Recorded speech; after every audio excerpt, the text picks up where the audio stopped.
శ్రీశైలంలో నందీశ్వర స్వామికి విశేషార్చన అభిషేకము జరిగింది. త్రయోదశి సందర్భంగా పంచామృతాలతో పాటు పలు ఫలోదకాలు, హరిద్రోదకం, కుంకుమోదకం, గంధోదకం తదితరాలతో అభిషేకించారు. అనంతరం మల్లికాగుండంలోని శుద్ధ జలంతోనూ స్వామివారిని అభిషేకించారు. తదుపరి అన్నాభిషేకం చేశారు. నానబెట్టిన శనగలను సమర్పించారు.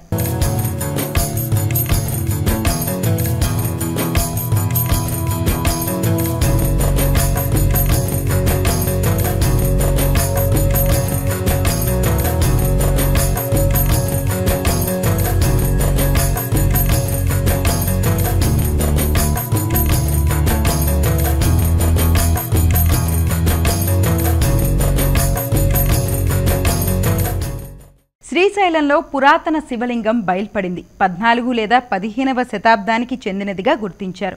బ్రహ్మపురికి చెందిన సిద్ధదేవుని శిష్యుడైన నిండ్రకు చెందిన కంపిలయ్య శివలింగాన్ని చక్రగుండం వద్ద ప్రతిష్ఠించినట్టు మైసూరుకి చెందిన ఆర్కియాలజీ అధికారులు తెలియజేశారు.